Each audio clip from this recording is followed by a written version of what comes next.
Assalamualaikum warahmatullahi wabarakatuh. Kembali lagi bersama-sama kita membahas sebuah saham yang sudah melaporkan laporan keuangan mereka yang keempat di tahun 2023. Artinya ini adalah laporan terakhir ya. Sebelum saya membahas perusahaan ini, kembali seperti biasa saya ingin menyampaikan bahwa analisa ini adalah bahan pertimbangan tambahan atau bahan pemikiran tambahan, bukan perintah untuk melakukan aksi. Karena tiap orang atau tiap investor itu punya pemikiran dan cara serta sistem yang unik. Oleh karena itu, setiap investor harus melakukan analisa sendiri dan menjadikan analisa orang lain itu sebagai pemikiran tambahan ya, serta sebagai pembanding. Baik, analisa kita dari segi fundamental saja ya. Sekali lagi, analisa fundamental, titik tolaknya, titik beratnya ya. Sementara untuk chart itu hanya sebagai tambahan saja ya.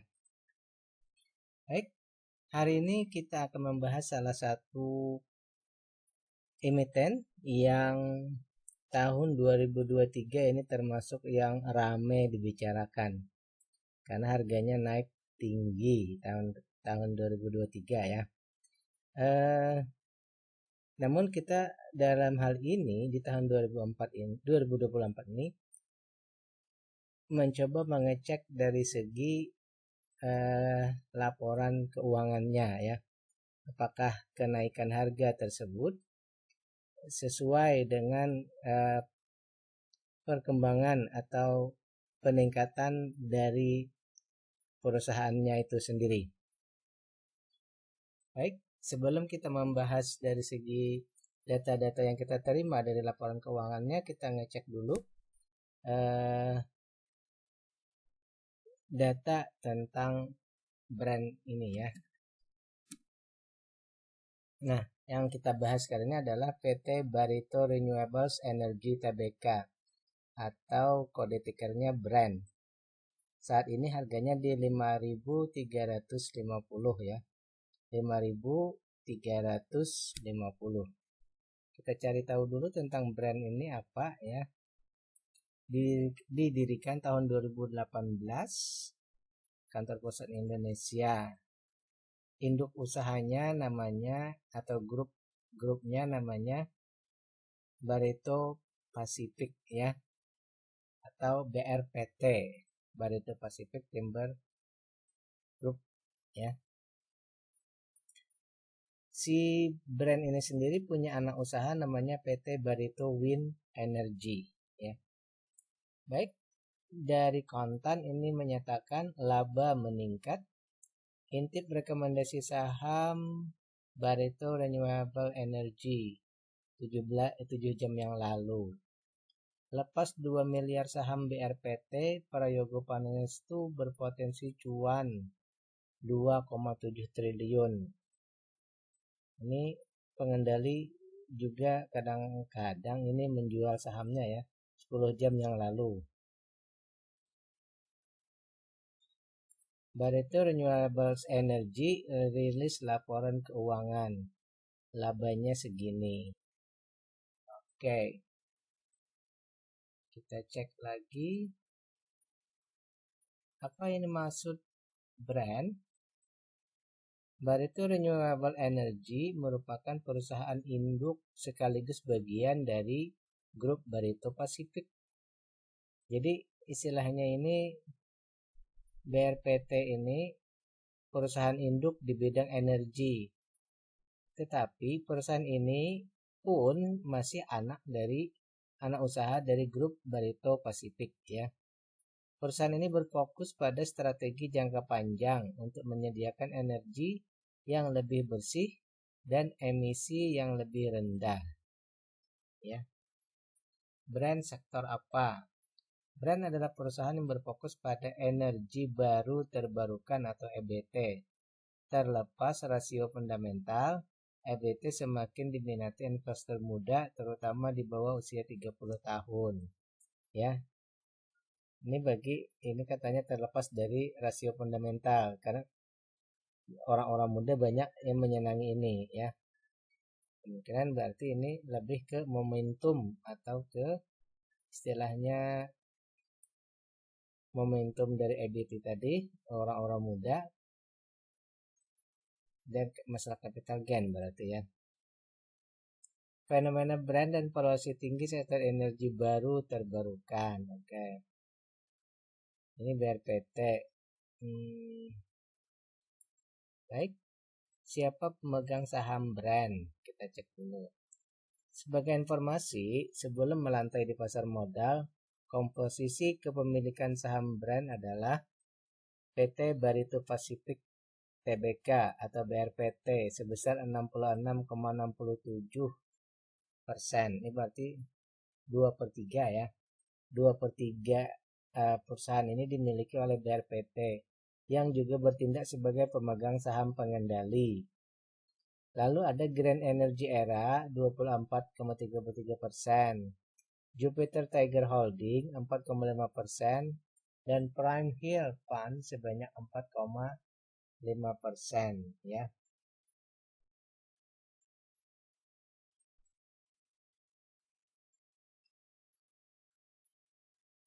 Apakah brand bagi dividen? Berdasarkan keterbukaan informasi, brand membagikan dividen berdasarkan keputusan direksi 10 November 2023. Ternyata brand ini membagikan dividen ya. Manajemen mengatakan dividen akan dibayarkan 38 Desember. Itu berarti sudah ya. Baik. Kita akan cek lagi dari segi gambar kalau ada ya gambarnya. Kurang jelas ini, coba kita cek ke perusahaannya mungkin. Kita cari Barito Renewables Energy Tbk. Kita cek.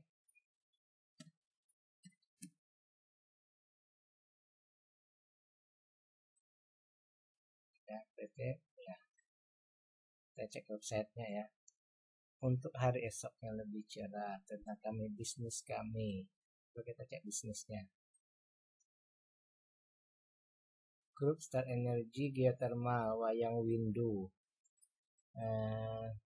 mengoperasikan kapasitas listrik 230,5 MW ya.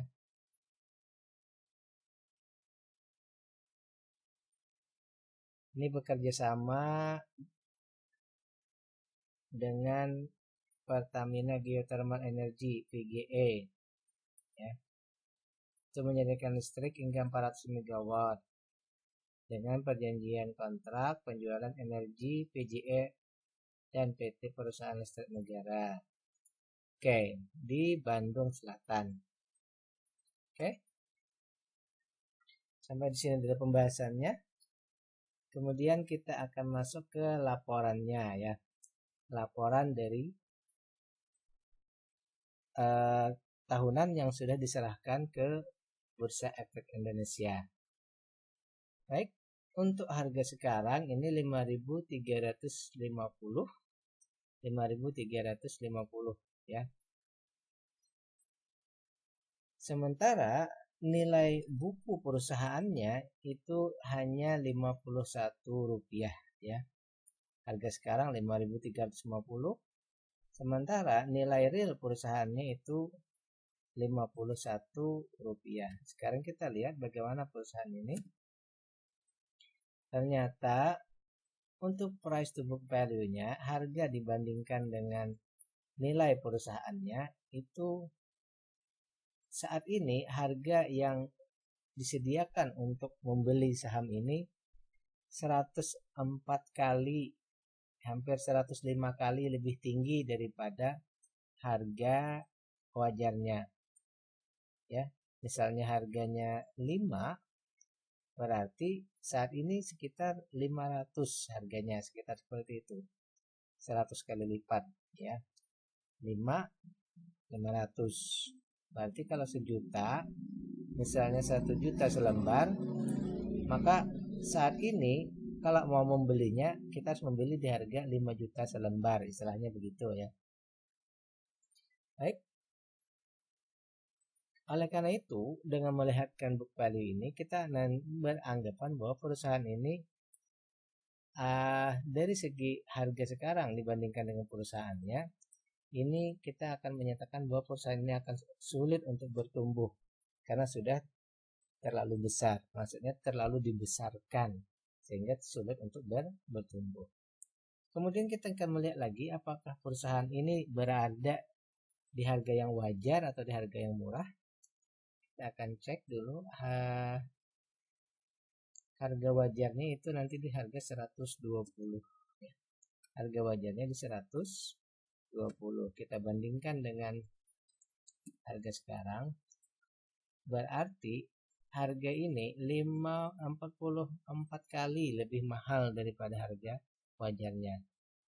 Jadi untuk kriteria kita berarti perusahaan ini sangat mahal untuk harga sekarang ya. Satu kita kurangkan sini. Jadi berapa?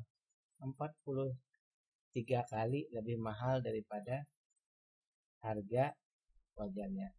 Yang semestinya kalau menurut laporan data kita, semestinya untuk brand ini maksimal kita membeli di harga 120. Ya, lebih dari itu berarti valuasinya sudah mahal ya. Nah, tadi kita sudah membaca bahwa di berita tadi brand ini membagikan dividen, dan dividen yang pertama kali dia berikan itu sebanyak 32% ya. 32%. Oleh karena itu, setelah dikalkulasikan, saya mungkin beranggapan begini saja. Karena itu 32, mungkin kita kalikan 2 saja lah dulu. Ya.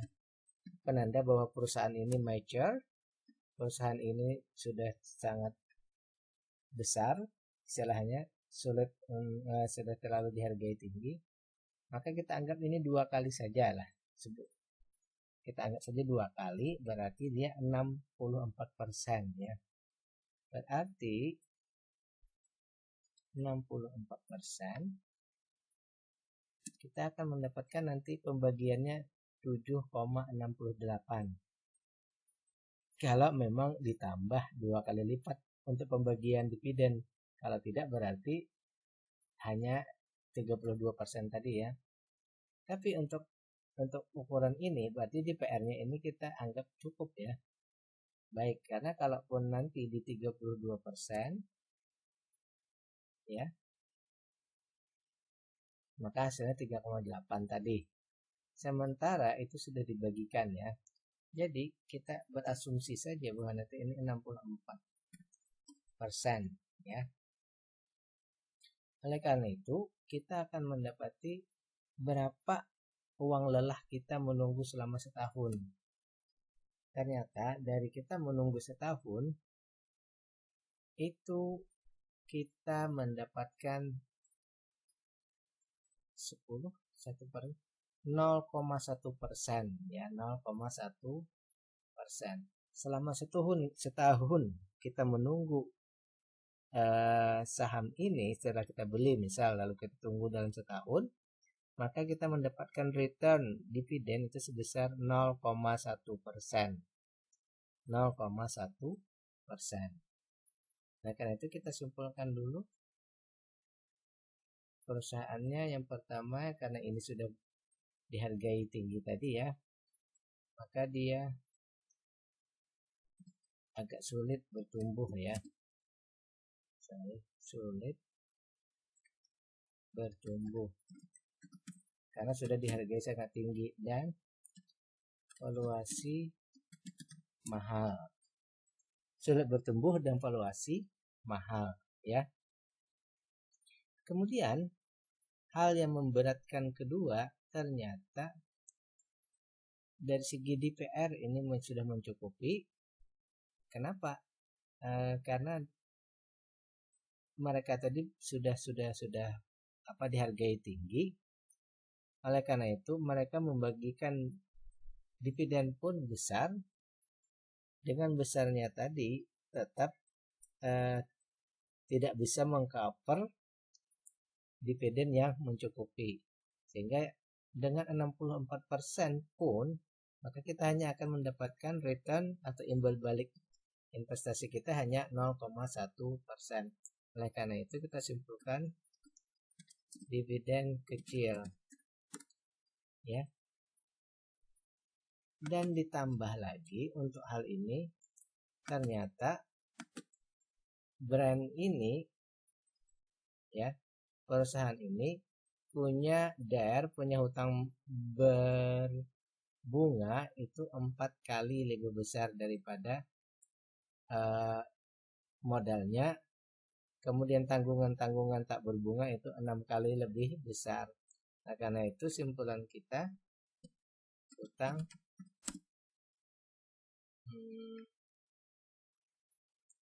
awas, hutangnya terlalu besar ya, sampai 6 kali lebih besar daripada modal. Namun secara umum biasanya perusahaan-perusahaan teknologi atau perusahaan-perusahaan yang proyeksi ke depan yang melibatkan teknologi itu sepertinya padat modal ya. Seperti perusahaan-perusahaan teknologi lainnya modalnya besar, tapi returnnya pun misalnya pun besar, maka harus mengembalikan hutang yang besar juga ya. Oleh karena itu hutangnya kita kategorikan awas sini ya. Bagian akhir ternyata kepemilikan masyarakat ini sangat masih kecil ya, hanya 12%. Dan oleh karena itu kita simpulkan bahwa pengendali ini memegang ya, pengendali bukan masyarakat. Artinya pengendali masih mengendalikan perusahaannya. Pengendali memiliki otoritas yang besar ya, karena sekitar 8 beberapa pengendali gabung jadi satu, mereka menguasai 88% ya. Dan ternyata saham yang beredar di masyarakat yang bisa ditradingkan itu hanya 35%. Artinya di sini si pengendali ya, sampai saat ini ya, pengendali itu sebenarnya mentradingkan sekitar berapa itu? 35 kurang 12 berarti 23% yang mereka alokasikan untuk bisa ditradingkan ya oleh para pengendali yang mungkin 3 tadi ya. Mereka bisa mentradingkan, tapi porsinya kecil. Jadi pengendali bisa trading karena tadi kan jumlah di masyarakat itu 12, sisanya ada 23% lagi bisa ditradingkan. Tetapi sisanya yang sekitar 65% lagi itu tidak ditradingkan. Berarti pengendalinya sebenarnya tidak terlalu istilahnya pengendali di sini tetap menguasai, sementara memang ada alokasi untuk bisa dijual belikan tadi ya, di sekitar 35%. Bisa aja pengendali utama tidak melakukan trading, tapi big fund lainnya di situ bisa ya melakukan trading tadi. Baik, kita sampai pada simpulan bahwa dari segi persen dividen itu besar, tapi itu saya kali 2 ya, sebenarnya di 3,2 pun sudah cukup besar. Kepemilikan masyarakat dan kepemilikan saham oleh masyarakat atau retail itu cukup, dan pengendali pun memang ada bisa mentradingkan, tapi porsinya tetap mereka sebagai istilahnya pengendali yang betul-betul mengendalikan. Namun dari segi lain banyak hal yang perlu dipertimbangkan lagi. Oleh karena itu saya menganggap bahwa kalau mau berinvestasi di sini menurut saya belum saatnya ya. invest di sini. Kita mesti harus mempertimbangkan dulu terjadi perubahan-perubahan signifikan dalam